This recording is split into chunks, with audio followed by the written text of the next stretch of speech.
Assalamualaikum warahmatullahi wabarakatuh. Memasuki alam kubur merupakan fase pertama setelah seseorang mengalami kematian. Sebuah alam baru yang disebut alam barzah dan dianggap paling menakutkan saat pertama kali kita terbangun atau sadar bahwa kita telah mati.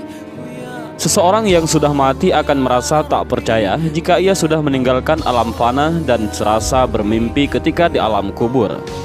Digambarkan jika seseorang yang baru 1 hari meninggal seperti mengalami mimpi jika dia belum mati, tetapi sebenarnya sudah memasuki alam barzah.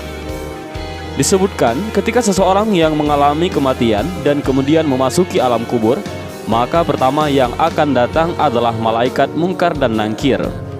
Kedatangan malaikat mungkar dan nangkir di alam kubur ini pun digambarkan dengan cukup menyeramkan bagi mereka yang banyak melakukan maksiat semasa hidup. Tetapi akan nampak menawan bagi mereka yang semasa hidupnya taat di jalan Allah. Ketika pertama kali berhadapan dengan manusia di alam kubur, maka ada 6 pertanyaan yang akan diajukan oleh malaikat mungkar dan nangkir. Adapun 6 pertanyaan di alam kubur ini menentukan perjalanan selanjutnya. Apakah dia akan ditempat bersama para nabi, ulama, dan umara di surga, atau justru memasuki neraka dan dihisab terlebih dahulu? Pertanyaan itu adalah yang pertama, man rabbuka, siapa Tuhanmu? Ma dinuka, apa agamamu? Man nabiyuka, siapa nabimu? Ma kitabuka, apa kitabmu? Aina kiblatuka, di mana kiblatmu? Dan yang keenam adalah man ikhwanuka, siapa saudaramu? Benarlah demikian, kehidupan alam barzah atau alam kubur banyak disebutkan dalam Al-Quran dan hadis, serta siksa-siksanya yang tanpa ampun bagi mereka yang berdosa, tetapi akan mendapatkan kelapangan dan ketenangan bagi umat yang beramal saleh.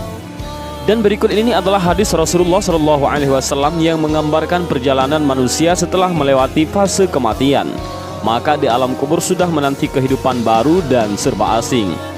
Hadis panjang Al-Barra' bin Azib yang diriwayatkan oleh Imam Ahmad dan disahihkan oleh Imam Al-Hakim dan Syekh Albani ini menceritakan perjalanan para manusia di alam kuburnya. Suatu hari kami mengantarkan jenazah salah seorang sahabat Nabi SAW dari golongan Ansar. Sesampainya di perkuburan, liang lahat masih digali, maka Rasulullah SAW pun duduk ataupun menanti, dan kami juga pun duduk terdiam di sekitarnya, seakan-akan di atas kepala kami ada burung gagak yang hinggap. Rasulullah SAW memainkan sepotong dahan di tangannya ke tanah.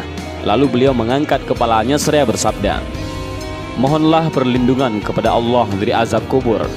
Beliau ulangi perintah ini 2 atau 3 kali.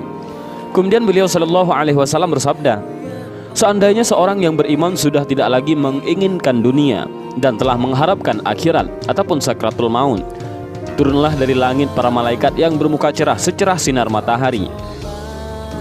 Mereka membawa kain kafan dan wangi-wangian dari surga, lalu duduk di sekeliling mukmin tersebut sejauh mata memandang. Setelah itu, turunlah malaikat pencabut nyawa dan mengambil posisi di arah kepala mukmin tersebut. Malaikat pencabut nyawa itu berkata, 'Wahai nyawa yang mulia, keluarlah engkau untuk menjemput ampunan Allah dan keridhaannya.' Maka nyawa itu dengan mudahnya keluar dari tubuh mukmin tersebut seperti lancarnya air yang mengalir dari mulut sebuah kendil. Lalu nyawa tersebut diambil oleh malaikat pencabut nyawa dan dalam sekejap mata diserahkan kepada para malaikat yang berwajah cerah tadi, lalu dibungkus dengan kafan surga dan diberi wangi-wangian darinya pula, hingga terciumlah bau harum seharum wangi-wangian yang paling harum di muka bumi.